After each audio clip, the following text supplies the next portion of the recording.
What the?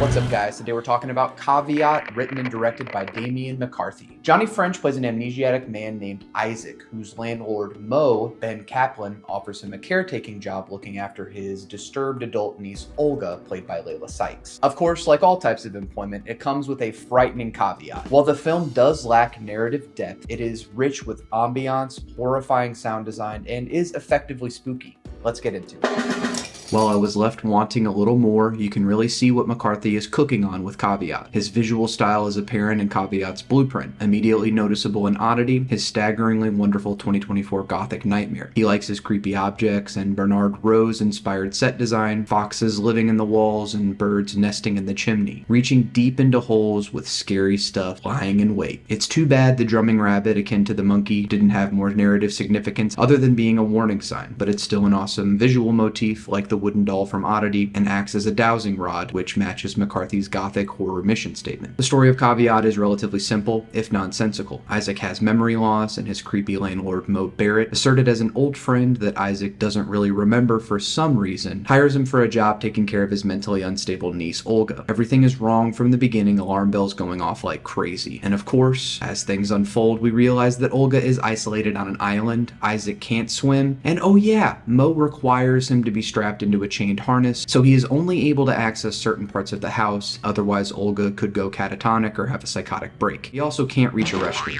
This harness, Mo says, is like a uniform. Every job has one, right? Not the kind of job you should take. McCarthy, however, is more concerned with creating a horror atmosphere. It is a maze crawl through this decrepit island home where you can smell the black mold in the walls and feel the chill of lingering ghosts. McCarthy has an interest in familial lineage and hauntings, perhaps tied to his own Irish heritage, and it all adds to the film's pervasive, even invasive sense of dread. It is a lot of Isaac walking around, spooky sounds reverberating out, and the lingering fear of what Olga will do. For long stretches of the movie, you keep waiting for something to happen with her, as when he first arrives, she's static and still, hands over her eyes. But the rabbit toy, shiny human-like eyes prying out in every direction, almost acts as her ocular senses, keenly aware of every single movement, human or not, inside this crumbling home. The familial tension aspect is interesting if undercooked. Olga's parents had a strained at best relationship, as her mother, clearly with her own mental illness, teased her father's claustrophobia, eventually leading him to committing suicide while trapped in the basement, or so we think. Yikes. But the way things turn out with her Uncle Mo and the consequent death of her mother don't really make much sense past that Mo was also probably crazy, because we find out he pushed Isaac off a balcony to try and cover up that Isaac discovered Mo's true intentions. But all of this does add a palpable sense of paranoia. From the opening moments, I was taken aback by how crispy the film looked, having this kind of ethereal film quality with scenes by the water looking like painted backdrops. The different and sometimes very minimal lighting throughout the house was effective and reminded me a lot of The Descent for how claustrophobic it feels. Major accolades to production designer Damien Draven, set designer Fenton Collins, and makeup artist Miriam McCarthy, as the overall atmosphere of the house and objects greatly enhances its mood. Lisa Zagone actually helped strip down and design the toy rabbit, which was purchased off eBay, and it's a crucial symbol to the movie. The facade of familiarity and childlike wonder warped into a tool or medium of doom. McCarthy's vision, aided greatly by cinematographer Kieran Fitzgerald, is closed in and narrow, matching the terror of the film. Very voyeuristic, with many instances of characters looking through pre-made holes to inspect what frights await. While McCarthy's edit is brisk and keeps the movie humming, especially for how slow burn it can feel at times, there's never any cheeky edits to implement scares. In fact, one of the most terrifying moments is a static shot, and I'm not sure how he pulled it off because it feels so simple, but it is one of the most frightening moments I've ever seen in a movie. I haven't been scared like that since the trash lady sequence in Mulholland Drive. As a horror fan, I'm always waiting for that next drip of terror that reminds me why I fell in love with the genre. In this moment, Caveat delivered in spades. The success of the aforementioned scene and movie generally can be attributed to the sound design from Hugo Paveri and the score from Richard G. Mitchell. Mitchell's score is utilized sparingly, and when needed, Paveri's work feels ever present and ominous. The sound of caveat is just as important as its visuals, maybe even more so, and sound design is everything in horror. It can elevate a scene of a dead body to proportions so horrifying that it's an image you never want to look at but cannot look away from. That this sense of dread never leaves you in the film is due to its strong sound design. There's a scene as Isaac explores the house, one of the only exterior shots, where he finds a dog chained up in the backyard. An obvious parallel to his situation as a lost, drifting man searching for meaning and memory in a confusing world, Johnny French's emotional eyes match the dog's wet, curious ones. Like the toy rabbit, Johnny and the dog are sussing out some creepy realities in this crumbling home. French in general puts on a performance that is understated but incredibly physical, as he is often reacting to things that are not alive or are actively hostile towards him. That by the end he is able to escape and rescue the dog is just one of the many obvious clues that McCarthy leaves the viewer. There may be some lack of catharsis, but this felt cohesive and like a well-answered question in the horror tropes. Leila Sykes' performance of Olga is similar to French's understatedness, but with an intimidating energy. Her presence is everywhere, established from the opening as she uses the rabbit to find a spot in the wall that will be of narrative significance in the movie's finale. When Olga reveals that Isaac will never leave this place, that Mo killed her mother and planned to kill her father, Isaac is utterly confused and French carries the tense terror effectively. Sykes, however, is menacing as she begins walking the house with an automatic crossbow, and I wonder if maybe her psychosis could have been the cause of everyone's trauma. Isaac, trying to pick up the pieces, is consistently reacting to discredible sources of information. It's all pretty unclear, but the familial strain is obvious, and Isaac has been thrust into the middle of it without much reason to solve it other than he just needs to save himself. In the movie's third act, what we can only assume is Olga's mother's ghost leads Isaac to his escape. Here, McCarthy's thesis on the film is clear, that the ghosts of those who suffered or lived stay within the walls of a home long after their physical body has died. My impression is that the dead can be interpreted as fearful entities that cause pain, like grief, but also those that can help us work through past trauma and move on. In the final scene that is ripped straight from The Descent, Isaac emerges from the man-made and into the natural as greenery surrounds him. We don't really know what happens to Mo, but with Olga still stalking the house and her mother's body seemingly reanimated, we can only assume he'll get his comeuppance. Olga does eventually spot Isaac as he frees the dog, crossbow in hand, but lets them escape. Maybe she sees a life for herself away from the familial trauma inside the home. It's about the tortures that loved ones can inflict on each other and how we carry that trauma into the next life and cope in the current. It's about memory and reshaping memory and how that works. It also has some interesting thoughts on employment and how people are taken advantage of at their workplaces. Caveat requires a lot of you to accept its reality, but it's an eerie journey if mostly nonsensical and more atmospheric and ambient. With incredible set and production design, soundscapes that could cause nightmares alone, and a brilliant palette of horror iconography and cinematic set dressing, Caveat is absolutely worth your time, and at right under the 90-minute mark, a brisk and terrifying watch. With this one and Oddity, it is abundantly clear that McCarthy is a talent that should not be overlooked. Hokum is easily my most anticipated horror movie of 2026, and I simply cannot wait to see what McCarthy has in store for us. But rest assured, there will be a terrifying caveat.